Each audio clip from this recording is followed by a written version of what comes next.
it's already out there. You can't A/B test that. Like it's already out there. And man, I've learned that when I've created processes that it's like, man, slam dunk. There's no way this could go wrong.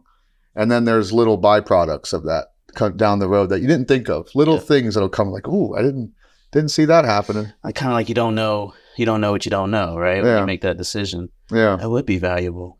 You mentioned having processes. You got all these processes. How important has that been to the growth of Sunshine Movers? It's very important. But the thing is, and I was just talking about this yesterday, the thing is with the processes, when you grow your company and you hit a next level and you have more employees and more customers and more things going on, more static in the air, some of those processes will no longer work. You have to go back and revisit the processes. I actually just spent a month going through all the positions in my office and sitting in those positions. It was tough. Really? Oh, it was tough. That's interesting. But I found a lot of things that could have been better, should have been better, and they were good at one point, but now because we're double the size that we were when that process was made, it needed to be better, it needed to be stronger, and there needed to be more accountability. So it's not even something that has evolved. It's something that has to be completely overhauled. Yeah, some of them have to be completely overhauled. Some processes I've seen, I'm trying to think of an example, it might not come to me. Some processes just absolutely no longer work. Yeah. Some processes just need a little bit of a tweak.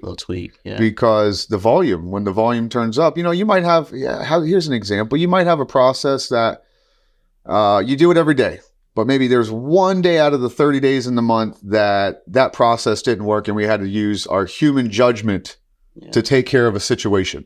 Yeah. Well, that's okay. That's not too bad. We can keep working with that. But then when you triple the size of the company and that one time turns into 3 times, turns into 5 times, right, or once a now week, we got to go back. Okay, now it's too much room for human error. Now we got to go back and make some adjustments and make up for that difference or that gap. That makes sense. And there's so many different areas of the company. It's marketing, it's sales, it's operations, it's culture. Culture is a tough one. Well, it's so fluid. Culture is so fluid. Like especially when you're building it, like you're trying to take that feedback from your team members and build the culture that you want, but it takes the time to get that feedback. So just and there's things that happen that I've noticed with culture that you don't see it happening, but it's happening. Your culture can start to fall apart without even realizing it. Sure. And when you have, because again, you're growing the company, there's extra guys, extra trucks, there's a lot more going on. There's little pieces of static that start to accumulate. And it could be anything. It could be a little disgruntlement over this. Maybe there's a couple of guys that aren't holding their end over there. But we've noticed that culture, it's a lot harder to control the bigger the company is. Of course, yeah. So the processes and keeping that culture up, they're constantly being looked at, changed. And I have a passion for it. So honestly, like last night, 10 o'clock at night, I'm sitting in bed. I got my laptop. I got my notebook. I'm just sitting there.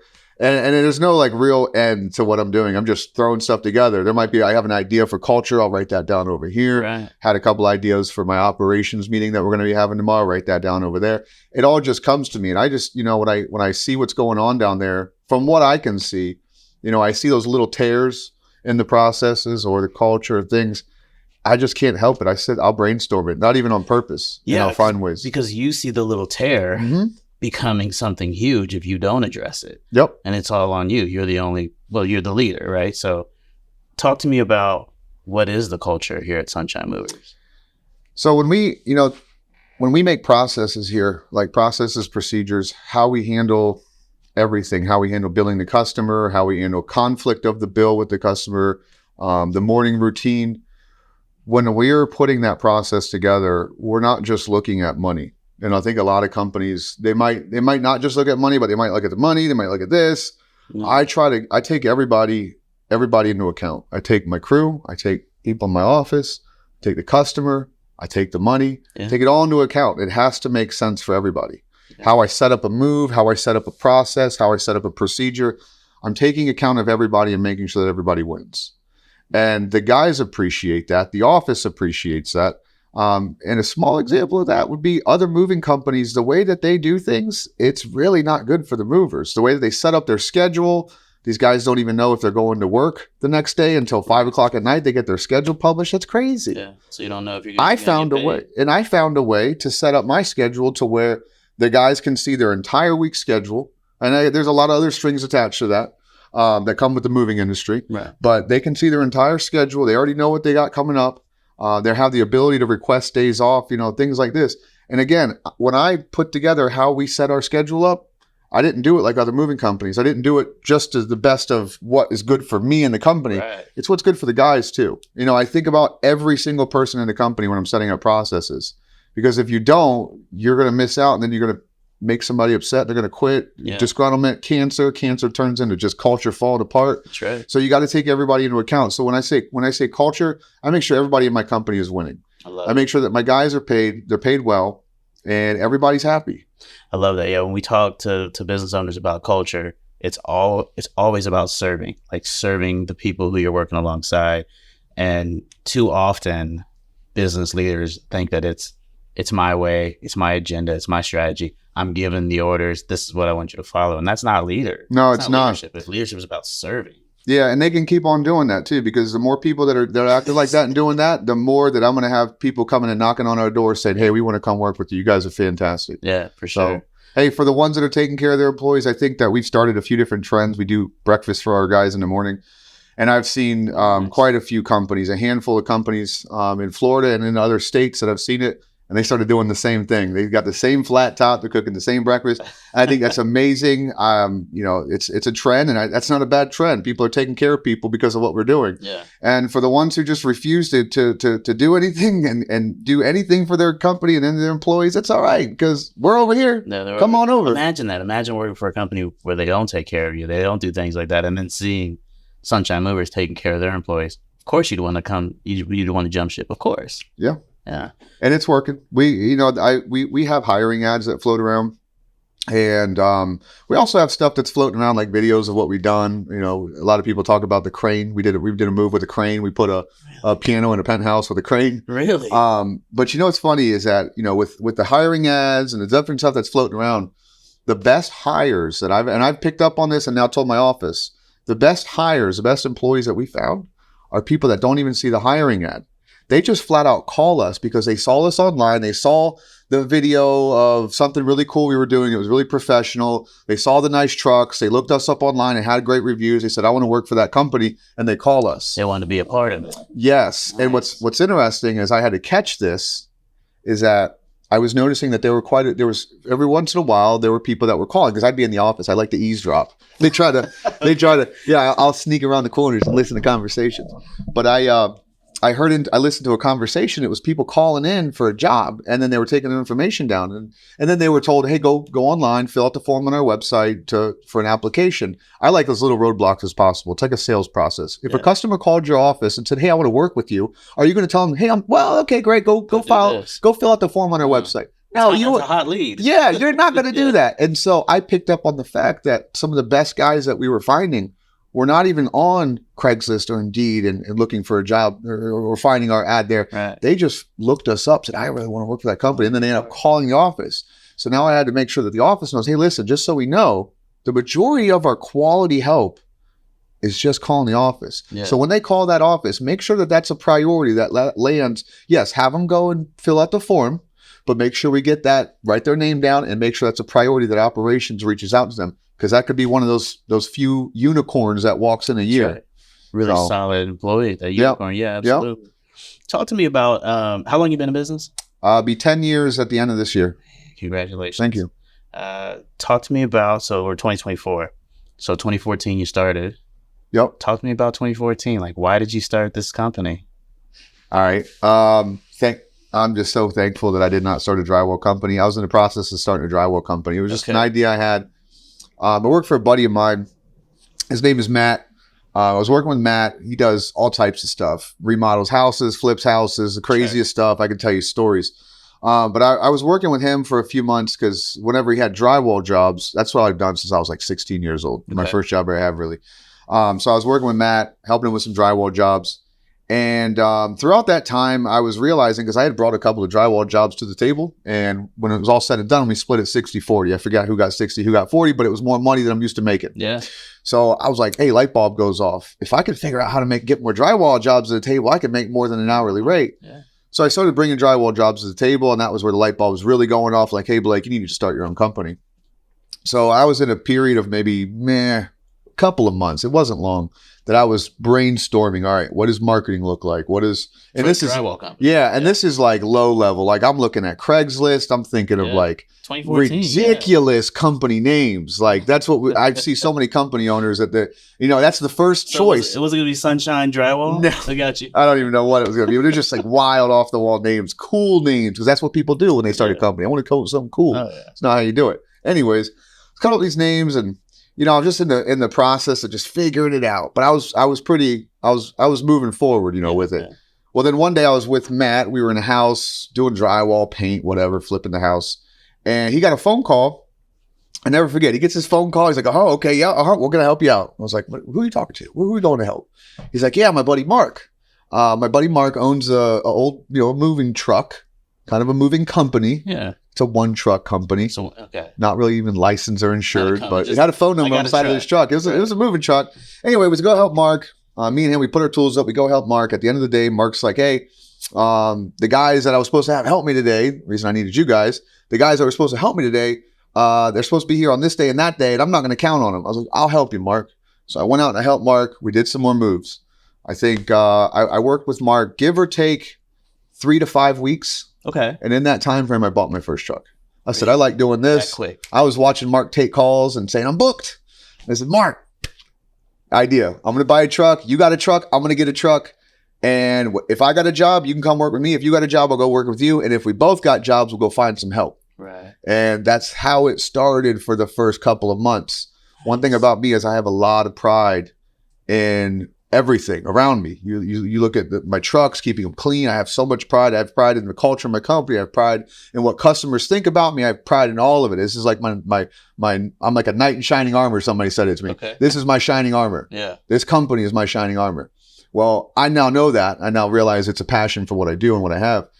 At the time, all I knew was I was watching the customer, and I saw the customer kind of like looking at Mark sometimes, because Mark, he smokes cigarettes and lots. He's taking cigarette breaks, and it was my customer. It was my company, technically. It was all, Right. So I had to say something to Mark. I said, Mark, man, customers watching you, man. You take too many breaks, Also, like going into people's homes, smelling like smoke and stuff like that. Yeah, all that stuff. So when I pulled him aside and said something, that was when it started. And we didn't want to get ugly or anything, but we happily said, you know what, we'll, you just stick with your truck. I'll stick with my truck. We're good to go. We're on separate ways. Yeah. Mark is a great guy. He actually now 10 years later, he works with us. We have him Very doing cool. some stuff here. That's what's up. We pay him very well too, out of respect, 100% respect. But when we split ways, it was nothing bad. It was just like, okay, we have two different outlooks. Different quality of work and stuff. So that was the beginning of me starting my company, and the quality that I cared about.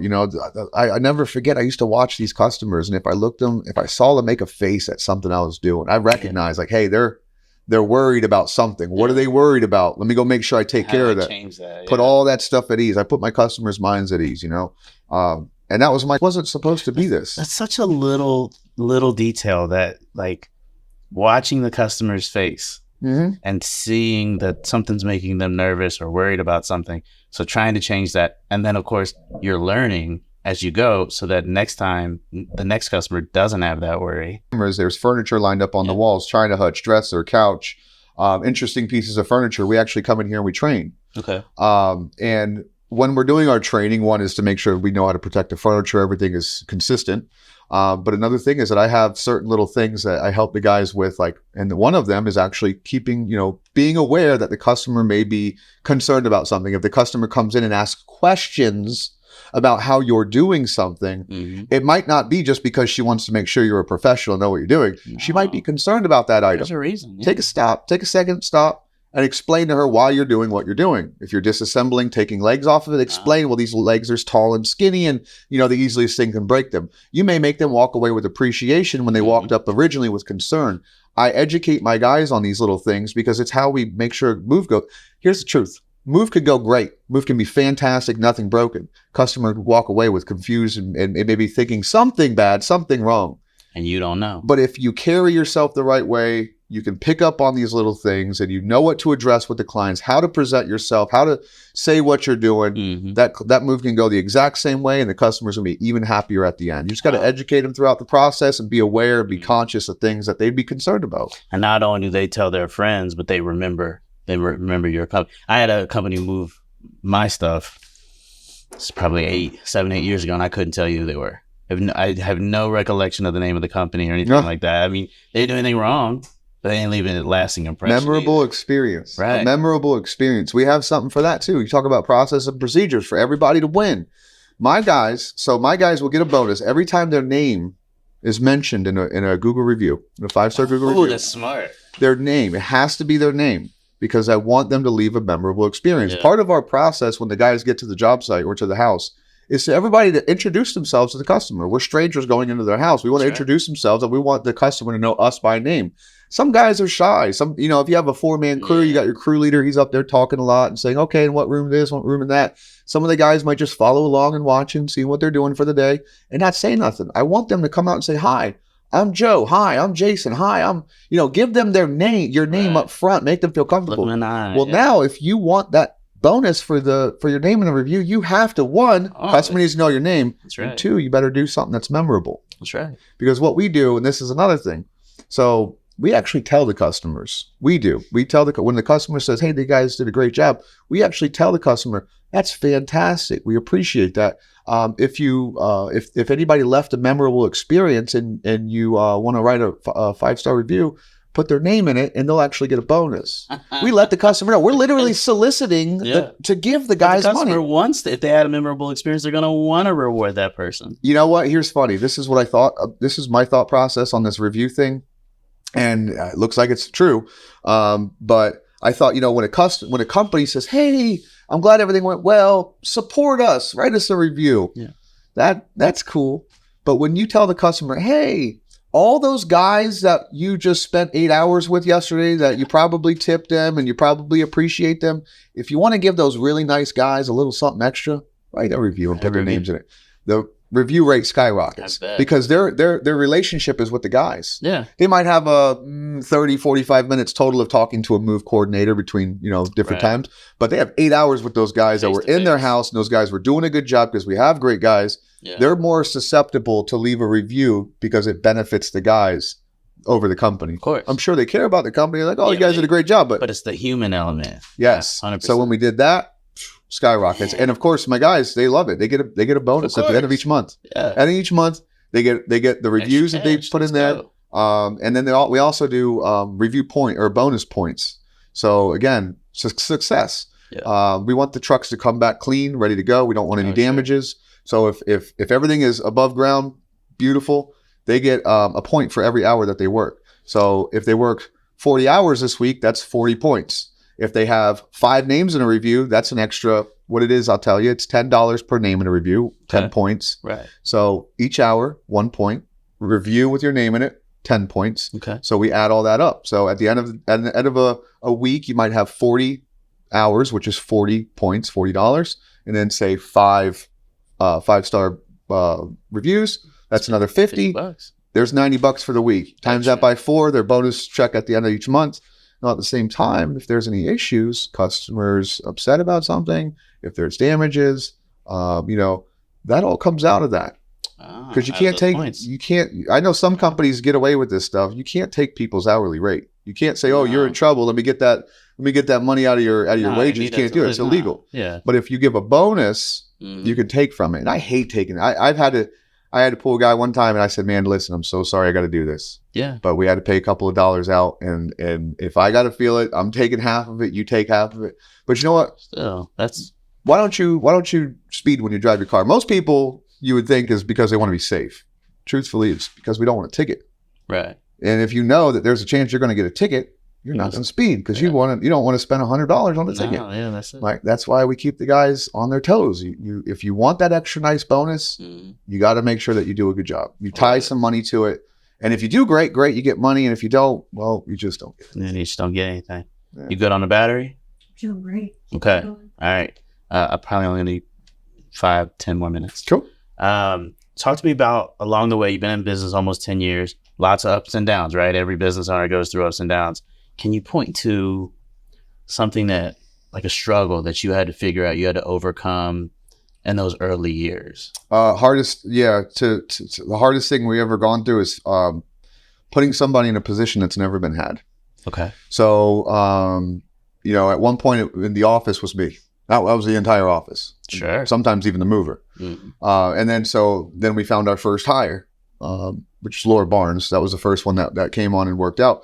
Now, the hardest part about growing my company from that to this, starting out, was putting that first person in their position. And the reason why, if you're the owner of your company, it could be as you think of black and white.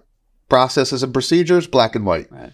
Well, when you're doing it all yourself, it don't have to be. It could be gray. It could be, I'll figure it out as it comes because I'm always going to make the right decision. Right, because it's your baby. And well, you know what you want. You have the vision of the company. You're going to make the right decisions because you have all the fundamentals of your company in your head. You know what's going to be right over here, what's wrong over here, so you make the best decisions.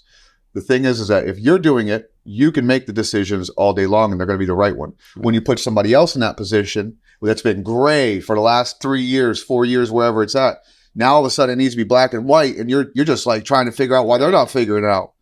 They're not you. You have to, and it's tough. You got to take all that gray area of stuff, whatever you're doing in that position, it's currently gray. You need to turn it to black and white, and you need to do it. You can't keep making the decisions on gray area. You got to make process and procedures, and then you got to run them down yourself. You have to live those processes and procedures. And if you find yourself veering out of it because you saw a better way to do it at the moment, you need to build that in the process and procedures. Then you can hand it off to somebody. Mm-hmm. But that was, for me, I didn't get that. I didn't understand that. I was just trying to put people in positions. It was rough. I wonder if every entrepreneur, because I had the exact same. The first employee I hired was a web developer to take that off of my plate, and she was a young woman, mid-20s, and she was formally trained. I wasn't, right? So she was formally trained to code, and I remember like giving her tasks and then being like, "Why are you doing it this way?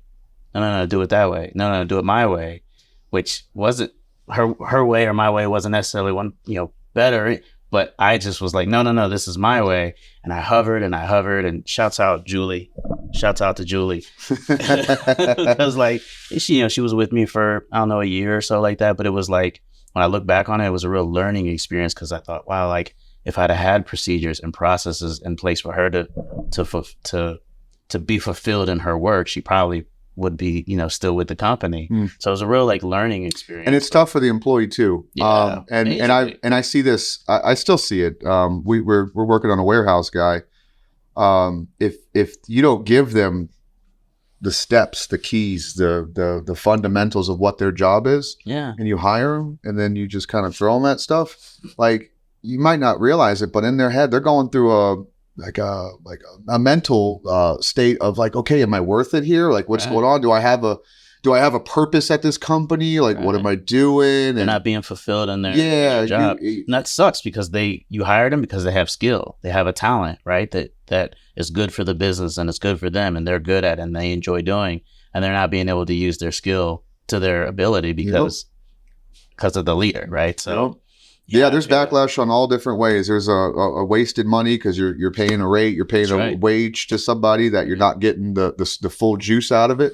And then on their end, they're not getting no fulfillment. You got to have the steps in place or at least a goal for them to hit or something for them to stay productive. Yeah, I agree. That was the hardest part beginning of my company, was putting those people in position. Figuring that out. Yeah.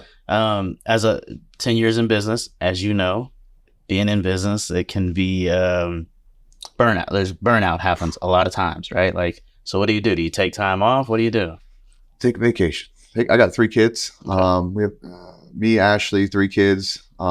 We take trips, or like we just did for my birthday. It's summertime right now. It's season, so right now it's the burnout phase. I'm not burnt out right now, but this is where they happen. Yeah. My birthday was in end of May. And we didn't have nothing planned, but I just knew we needed to get away. We needed to just get away for a little bit. So we just got a little hotel resort, and I think it was like Orlando or something like that. Yeah. Didn't have to leave the place. It was nice. It was really nice. Nice. Just to get away. To go away. That's my thing. My kids like to do whatever, go to the pool, whatever. But for me personally, to get my reset, I need to go away. Yeah. You know, I used to take trips by myself. I used to do, I go backpacking, go to other countries. I did Thailand, Europe. Oh, wow. But I'm just kind of, I think I'm done with that because I noticed on my last couple, I went to Panama in South America. That was my last one. And like day 3 or 4, I'm just like, man, I just want to be home right now. I miss my family. Yeah. Yeah, it's not the same. So Absolutely. now whenever I take my trips, I try to take the family, you know, because for me, I can reset myself, but I know you got Ashley, I got my kids. They need a reset. You know, it Yeah. sits on the back of my conscience. You know, if I'm not the only one that needs to get away and get a break. No, I mean, a lot of people don't think about this, but when you're an entrepreneur, like you're always working, right? So it's not just you, it's the family too. Like they're Very paying a toll as well. So it's good to get away with them as well. I used to take the last 2 weeks of the year off. We're closed the last 2 weeks of the year. I've been doing that since it was just me, just a one-man company. And nobody wants to talk to their marketing agency December 15th anyway, like that, you know, so it's no big deal for us. But that was always my reset time, you know, sit around and relax and just cool. But I'm married. I've been married 4 years. And so, you know, you got Christmas when you got holiday stuff with the fam, and my anniversary is December 19th. So I got anniversary trips, and all those are really fun and great, but they're not like just checking out of work and checking out of the world, you know? So last year I started just taking a sabbatical. So I go to Siesta Key. I get 7 days at a hotel Siesta. I'm far enough away, but still close. I'm out there for 4 or 5 days by myself, and then my wife would join me, you know, for the last couple for the weekend. And so I get a little time for myself, but then I also do some family stuff as well. And last year, man, I came back like, You know, it's ready. interesting. I don't know, because sometimes we'll get away, but it's not an actual reset. Yeah. Sometimes I'll get away and it's still work on my mind, you know, Yeah. and I noticed the difference. It's like, I live a life so succumbed in my business Yeah. 99% of the time. There's that rare 1% of the time, and it's very rare, but I've had it come where at the end of the day, it's like, I didn't think about work at all today. I just enjoyed my life and I enjoyed my family. And I remember that I'm a human being that has a life. And how good did the It's day so, feel? it's so easy to forget that. Yeah.